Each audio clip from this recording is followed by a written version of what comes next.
Today at Oneness Lore, we are talking about how do we draft a business sale agreement.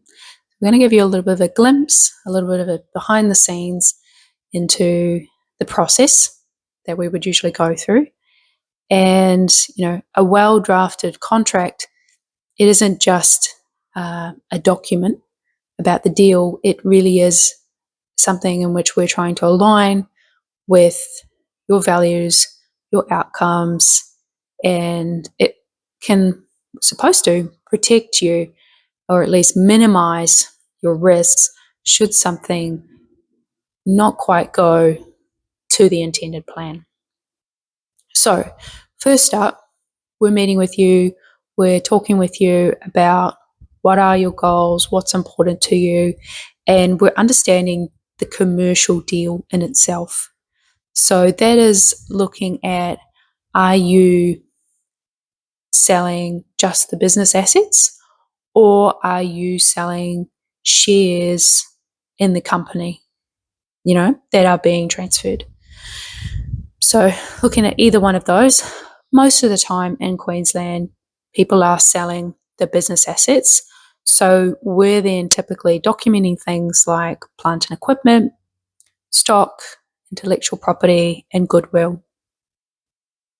Now, the second main step, we're looking at things like once the structure is clear, then we're focusing on core items like the purchase price and adjustments that might need to be made, looking at things like the deposit and payment structure. And then we're looking at the conditions, things like finance, lease assignment, landlord consent, due diligence, things like that. And then the third step, we're looking at the lease, because usually the lease is pretty essential to the whole deal, unless you're selling the premises with the business, so it becomes less important. But let's say in this case, you are having a lease that your business operates on and the sale of the business is conditional upon that lease.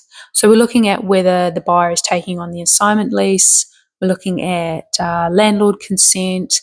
We're looking at any other incentives or rent concessions that may not transfer. And the thing with the leases is that if the lease falls over, then usually the whole deal falls over. So it does become a very important part of the whole business sale. And the next step, we're looking at things like vendor warranties. Now, for the buyers, these are essential. And for the sellers, we're doing our best to try and, limit the scope of the warranties and put a cap on the liabilities where possible. Next step, we're looking at restraints of trade clause, we would call it. So limiting maybe the geographical location, time frame that you as a seller would be allowed to operate another business of similar nature. Now, there are limitations on that as well. So, it is expected of what is reasonable. So most of the time we wouldn't see buyers demanding that you not open a lease at all anywhere in Queensland or anywhere in Australia. And if one was to request of such things, we would be looking at such requests in great detail as to whether that's actually really necessary for the buyer. And then the last thing we're looking at, well, not the only last thing, there can be many other things, but the main other thing we would be looking at and discussing with you is employees. Now, you might be someone that's operated the whole business by yourself and then paid, maybe outsourced, should I say, certain aspect of the business to other businesses or other people, and not necessarily your employees or even your consultants or contractors. But most cases, most people, when they're selling a business, they do have employees. And so it's really important that we consider all these kinds of aspects. And these are things like, are the employees being transferred over with the business? Who's responsible for the accrued entitlements? Are they going to be paid at settlement? Is there going to be an adjustment made, a percent?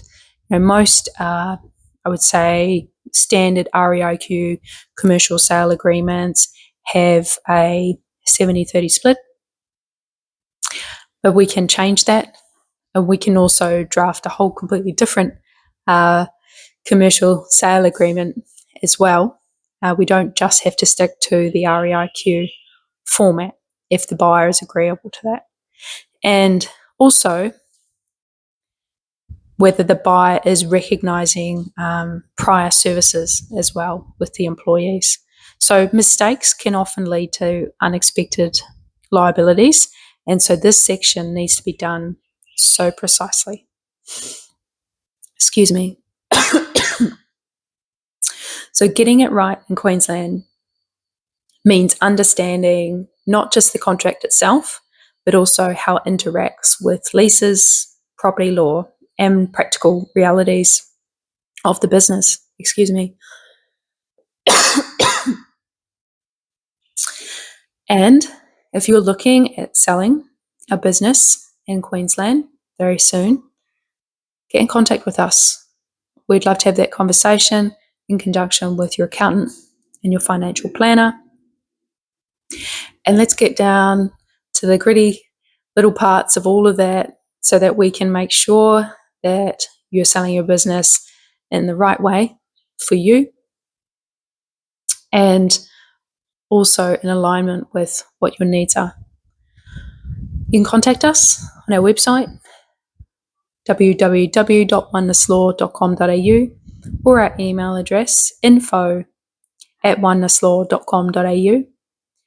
And Lore, Lore, we'll see you again soon.